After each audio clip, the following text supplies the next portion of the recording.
Amen. Ci vogliamo alzare allora e leggiamo da Giovanni, dal capitolo 2, versetto 1. 3 giorni dopo si fecero delle nozze in Cana di Galilea e la madre di Gesù si trovò là. Ora anche Gesù fu invitato alle nozze con i suoi discepoli. Essendo venuto a mancare il vino, la madre di Gesù disse: non hanno più vino. E Gesù le disse: che ho a che fare con te, o donna? L'ora mia non è ancora venuta. Sua madre disse ai servi: fate tutto quello che egli vi dirà. Ora c'erano là 6 recipienti di pietra usati per la purificazione dei giudei, che contenevano 2 o 3 misure ciascuno. Gesù disse loro: riempite d'acqua i recipienti, ed essi le riempirono fino all'orlo. Poi disse loro: ora attingete e portate al maestro della festa. Ed essi gliele portarono. E come il maestro della festa assaggiò quell'acqua mutata in vino, or egli non sapeva da dove veniva quel vino, ma ben solo lo sapevano i servi che avevano attinto l'acqua. Il maestro della festa chiamò lo sposo e gli disse: ogni uomo presenta all'inizio il vino migliore, e dopo che gli invitati hanno copiosamente bevuto, il vino meno buono. Tu invece hai conservato il vino buono fino ad ora.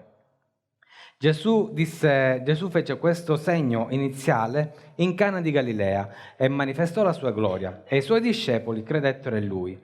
Dopo questo egli discese a Caparno con sua madre, i suoi fratelli e i suoi discepoli, ed essi rimasero lì ancora pochi giorni.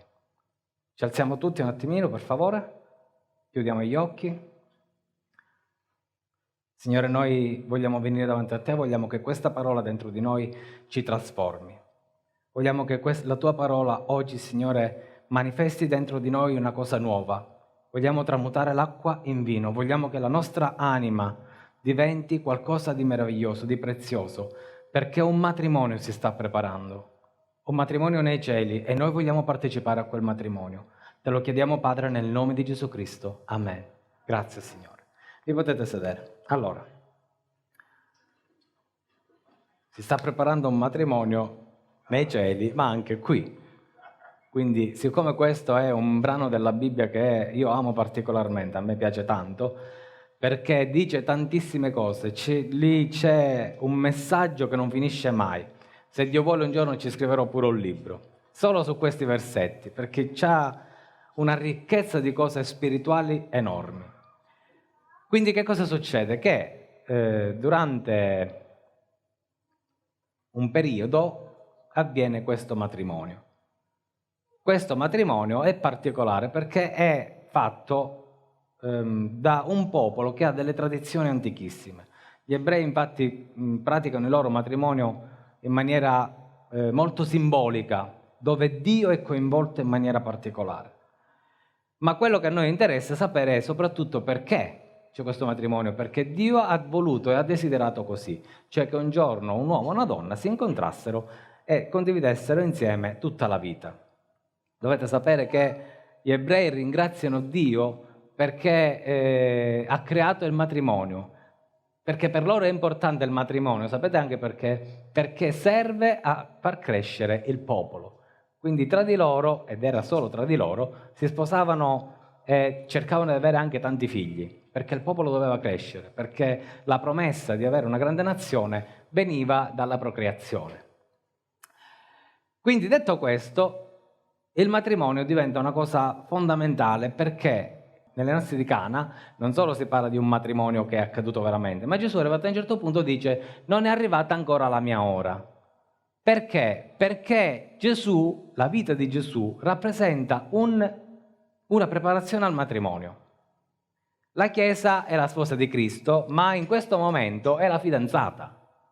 Non so se voi lo sapete, ma ancora non siamo la sposa, siamo una sposa promessa. La Chiesa è una sposa promessa, quindi se è sposa promessa vuol dire che è fidanzata, con un gergo moderno. Quindi vuol dire che non è ancora una sposa vera, non si è ancora sposata. E ci sono delle cose particolari. In particolare, un evento in particolare durante un matrimonio è il calice, perché il calice rappresenta l'intimità non soltanto tra 2 persone, ma indica l'unione di 2 persone o anche più persone, e indica la condivisione di un sentimento.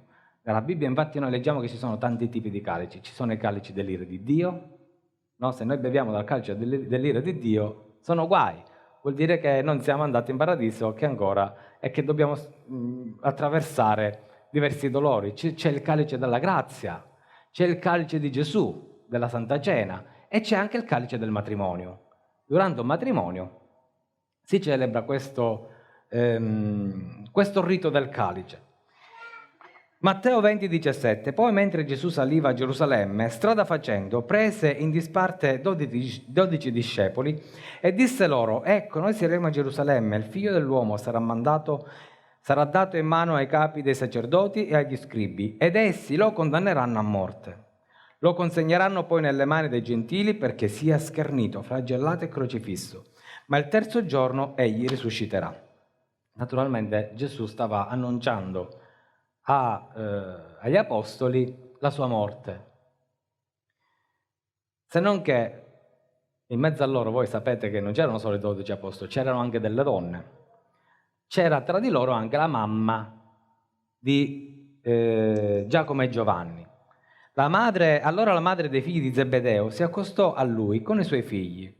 Si prostrò e chiese qualcosa, ed egli disse: che vuoi? Ella rispose: ordina che questi miei 2 figli siedano uno alla tua destra e l'altro alla tua sinistra nel tuo regno. E Gesù rispose e disse: voi non sapete ciò che domandate. Potete voi bere il calice che io sto per bere? Ed essere battezzati del battesimo di cui io sarò battezzato? Essi gli dissero: sì, lo possiamo. Allora egli disse loro: voi certamente berrete il mio calice e sarete battezzati del battesimo di cui io sarò battezzato. Quindi il battesimo e il calice rappresentano qualcosa di una trasformazione, un cambiamento di vita, cioè l'accettare le condizioni di un'altra persona. In questo caso Gesù stava dicendo loro: berrete il mio calice e sarete battezzato del mio battesimo. Gesù fu già battezzato. Di quale battesimo stava parlando? Stava parlando della sua morte. Sia il calice che il battesimo, in questo caso, rappresentano la morte di Gesù e i suoi dolori. E allora Gesù dice a Giacomo e Giovanni: ma voi berrete il mio calice. Ok, bere dallo stesso calice di una persona significa condividere la stessa esistenza.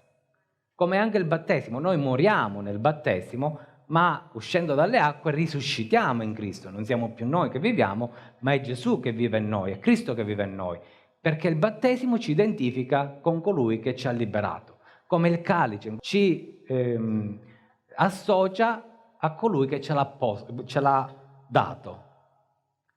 E quindi Giacomo e Giovanni, Giacomo è sicuramente morto martire, lo sappiamo. Giovanni, la tradizione ci dice che è morto di vecchiaia, ma ha avuto una vita di martire per la bellezza di 90 anni e forse anche di più.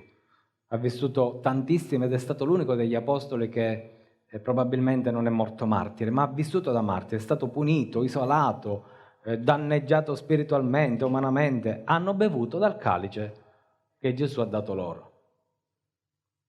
Va bene? Però il calice non è che è sempre così brutto. Nel matrimonio rappresenta una benedizione. Ci mancasse, se no.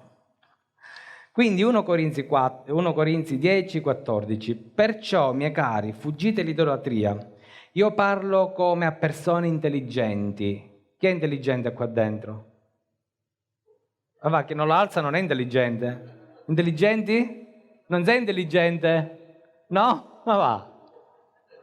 Intelligenti siamo, vuol dire che la testa ci cammina, sappiamo ragionare per i fatti nostri. Se oggi qua ci piace stare qua è perché ci siamo venuti spontaneamente, no? Se domani ci andiamo al mare, ci andiamo spontaneamente. Qualcuno ci ha detto ci viene al mare, sì, ci vengo. L'intelligenza è questa. Allora, io parlo come a persone intelligenti, giudicate voi ciò che dico. Quindi Paolo ci invita a ragionare, non a prendere sopra questo discorso, perché questo discorso è importante, parlando del calice e della condivisione. E dice: il calice della benedizione che noi beviamo non è forse partecipazione del sangue di Cristo?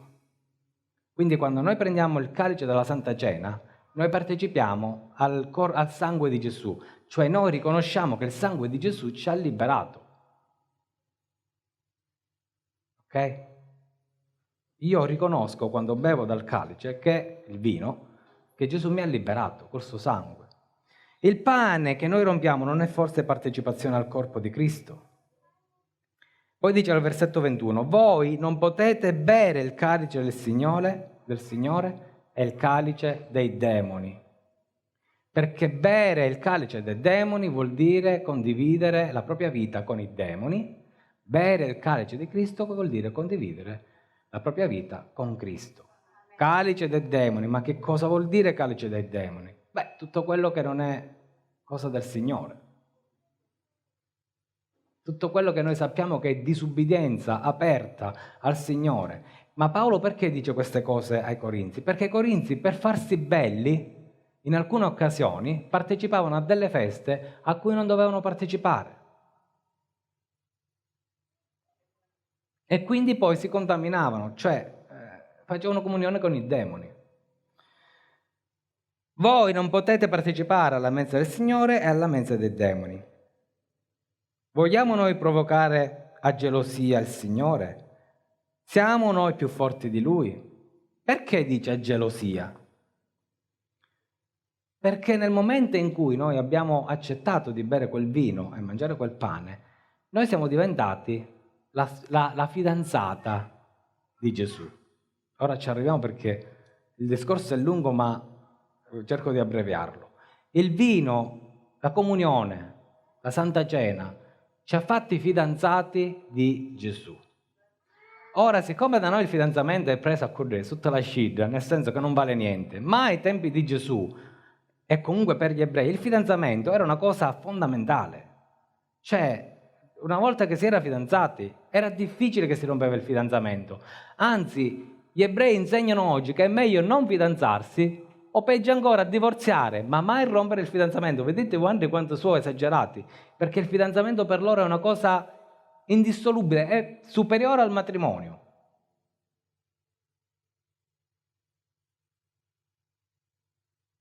No, che ora se uno si piglia, se lassa, si accatta, ecco. Ecco, ora meglio prima che dopo.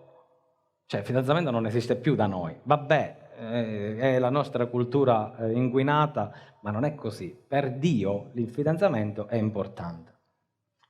Per questo ci dice, volete provocare il Signore a gelosia? Quindi noi che siamo fidanzati di Gesù, la sposa, la Chiesa che è fidanzata di Gesù, veramente vogliamo provocare a gelosia il Signore? Ognuno di voi, come dice Paolo, visto che siete persone intelligenti, cercate di capire come non fare ingelosire lo sposo o il padre dello sposo. Quindi il matrimonio.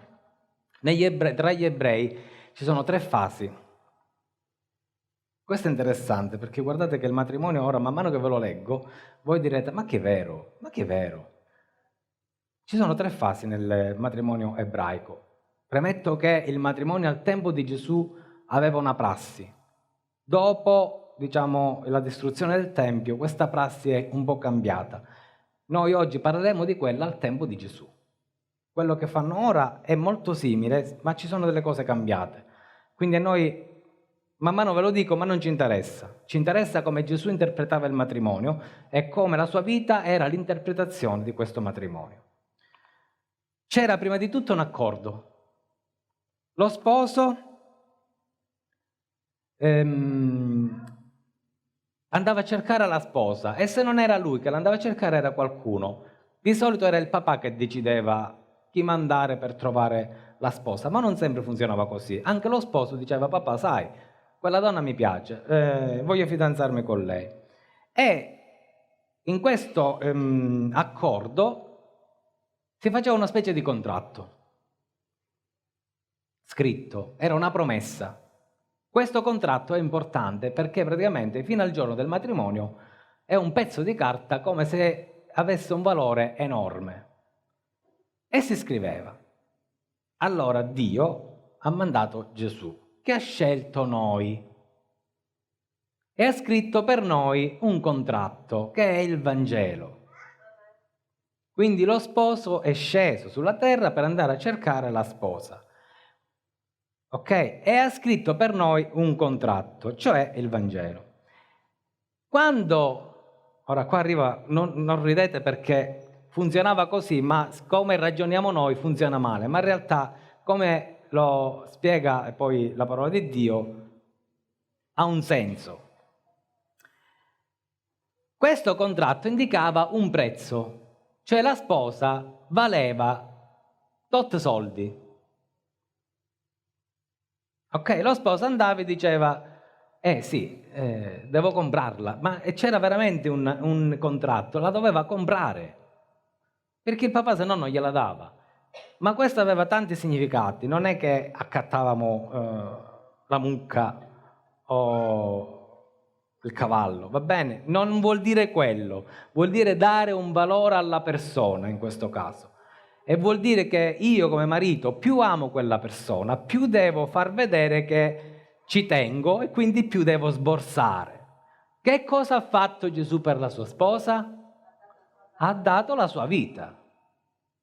Quindi lui ha pagato il prezzo per l'acquisto della sposa. Tanto ci ha amato che l'unica cosa che poteva dare, oro e argento ne aveva in grandissima quantità, ma per acquistare questa sposa non erano sufficienti oro e argento, ma la sua vita. Ha acquistato noi con la sua vita, ha acquistato te con la sua vita. Gesù ha dato la sua vita e ti ha acquistato. Amen. Quindi il prezzo veniva concordato con la famiglia di lei ed era volutamente alto. Addirittura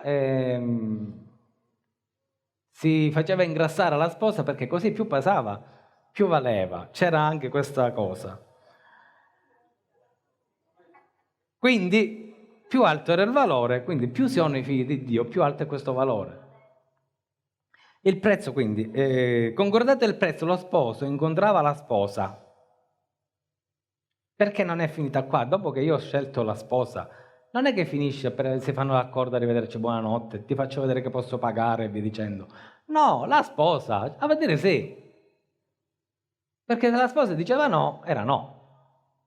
Quindi, concordato il prezzo, lo sposo incontrava la sposa ed essa decideva se lo sposo era gradevole. L'ultima parola era sua. È vero che lo sposo sceglie la sposa, quindi noi siamo stati scelti da Cristo, ma è anche vero che noi dobbiamo accettare questa accettazione. Nel 99,9% dei casi la sposa non diceva mai no, era un'ipotesi impensabile, perché se c'era l'accordo già la sposa lo sapeva. Cioè, quando si inizia a firmare l'accordo già la sposa lo sa. Se no ci dice papà, non firmare niente che a me gli pensate, è inutile che fa una figura dopo. Ci pensavano prima a non firmare. Quindi la sposa già lo sapeva, era difficile che diceva no. Ma era la prassi. Cristo si presenta al credente o alla sposa e presenta il suo sacrificio, ma poi sta a noi accettare il sacrificio di Gesù. Se tu non accetti il sacrificio di Gesù, non fai parte del regno della sposa, non sei un credente in Gesù, stai fuori dalle feste poi, perché ora continua. Come veniva questo accordo tra lo sposo e la sposa? Allo sposo viene dato un calice di vino, dal quale beve. Lo sposo prende questo calice e lo posa a terra. La sposa, se vuole sposarsi con lo sposo, prende il calice da terra e se beve quello che è rimasto nel calice. Se voi ci fate caso, Gesù ha fatto la stessa cosa. Gesù ha preso il calice e ha detto: questo è il mio sangue versato per voi, fate questo in memoria di me. Questo vuol dire che quando noi prendiamo il calice che ci ha dato Gesù, stiamo accettando il suo sposalizio. Stiamo accettando di fare parte della sua famiglia, stiamo accettando di diventare la sposa di Cristo. Amen. Dopo il calice iniziava il fidanzamento, che poteva durare anche 2 anni. 2 anni di fidanzamento. Oggi funziona così, che il calice, dopo che la sposa ha bevuto, a parte il fatto che funziona Nel senso che ogni comunità ebraica ha delle piccole varianti, perché sono state influenzate dalle popolazioni dove abitano, nei luoghi dove abitano, dai popoli che gli sono vicini, ma in linea di massima è così. Ma oggi lo sposo prende il calice dalla sposa, lo mette per terra e lo rompe. Lo rompe. Perché? Perché è in ricordo della distruzione del Tempio di Gerusalemme. Quindi loro con questo gesto ricordano sempre la distruzione del Tempio anche nei momenti felici. E fanno questo rito. Quindi noi lo evitiamo perché per noi, perché Gesù non ha rotto il calice? Perché il Tempio era Lui. Il Tempio c'era e ci sarà sempre, che è Lui il nostro Tempio, che poi ha costruito dentro di noi. Amen. Dopo il calice iniziava il fidanzamento che poteva durare anche 2 anni. In questo tempo lo sposo preparava un posto sicuro e gradevole alla sposa, cioè si pigliava 2 anni di tempo, anche un po' meno o anche un po' di più, per preparare il posto dove dovevano andare ad abitare. Diciamo, ci potete pensare prima? No, l'usanza era questa. Si faceva il fidanzamento e il fidanzato poi andava a preparare questo posto. Che cosa ha fatto Gesù? Ci ha dato da bere il calice ed è andato nei cieli a prepararci un posto. Se voi ci fate caso, Gesù ha seguito la prassi del matrimonio. Quindi, in questo tempo, lo sposo prepara il posto sicuro, anche Cristo attende, anche la sposa di Cristo attende che questo fidanzamento si concluda nei cieli. Durante il periodo del fidanzamento succedeva che il padre dello sposo dava dei doni alla sposa, gli faceva vedere che era vicino, presente.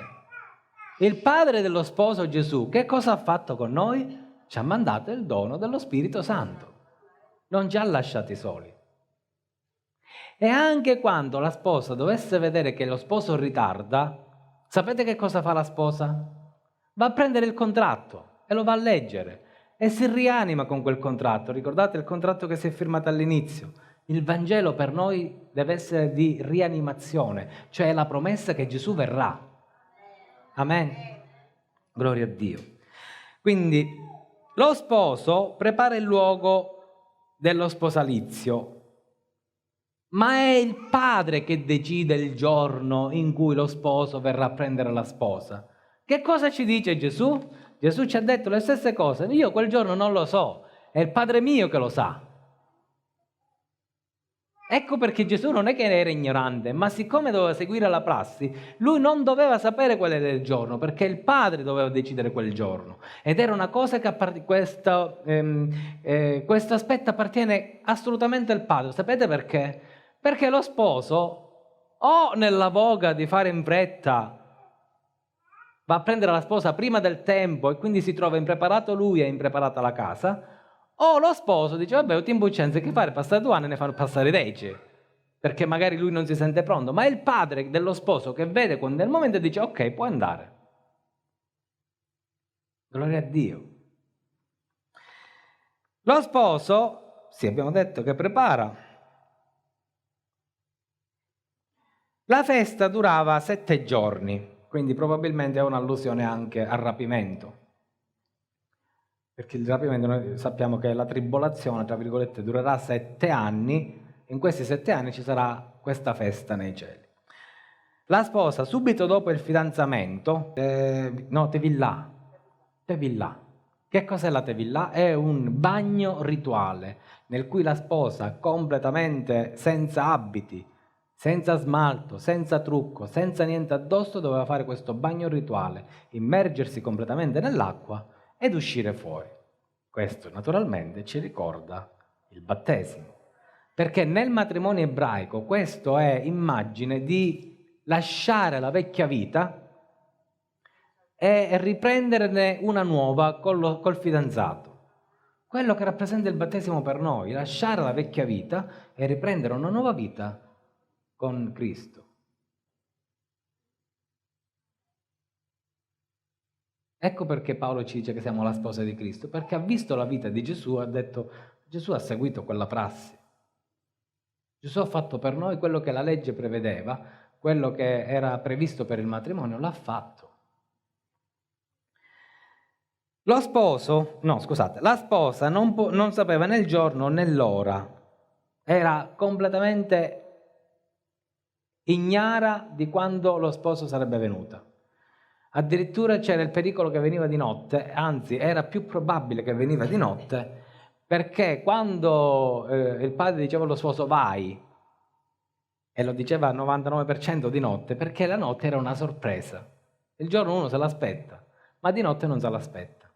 E la sposa in quel caso doveva avere il vestito subito pronto, perché nel mondo ebraico avveniva come una specie di rapimento. La sposa veniva quasi presa di forza e portata dallo sposo.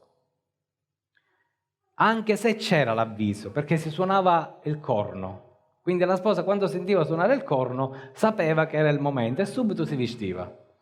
E si faceva rapire volentieri, perché era pronta. Amen.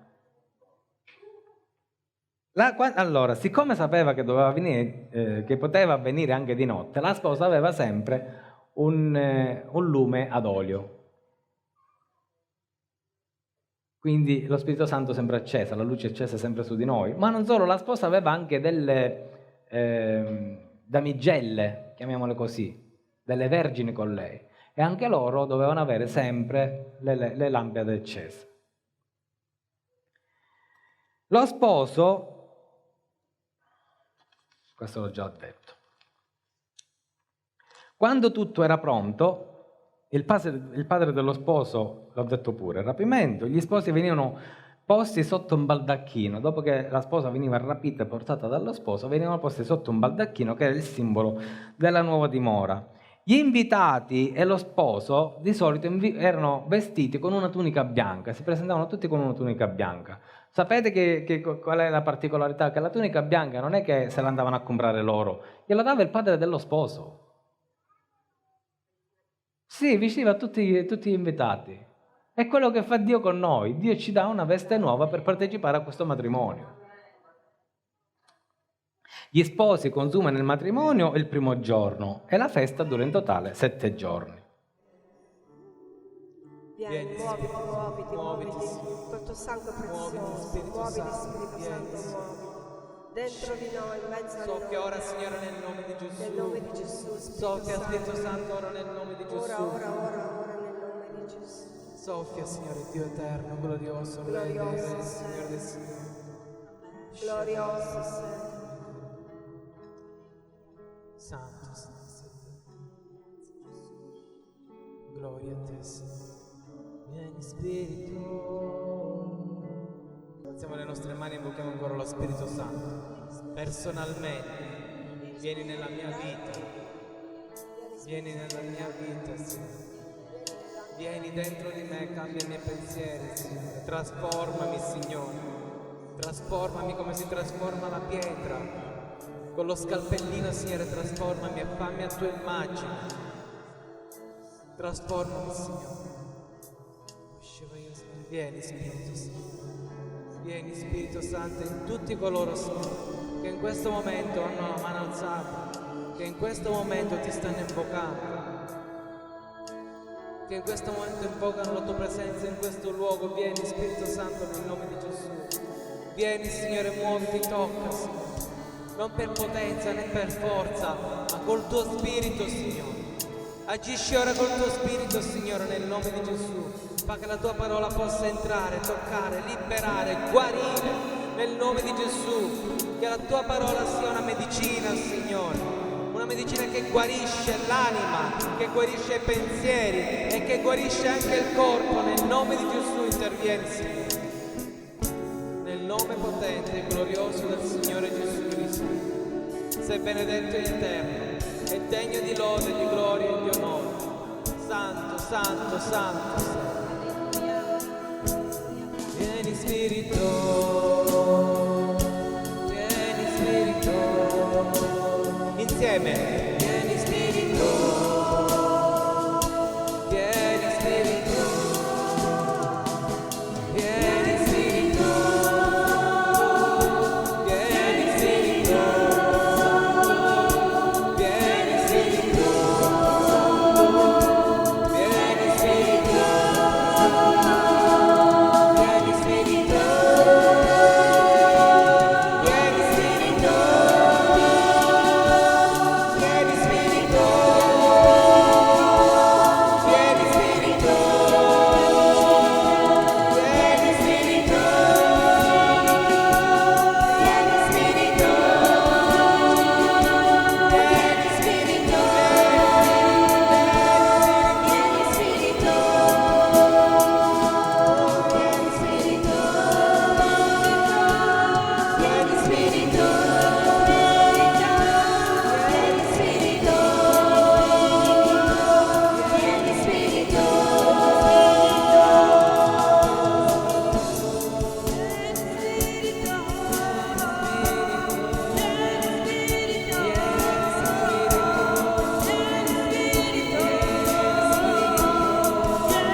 gloria a te, Signore.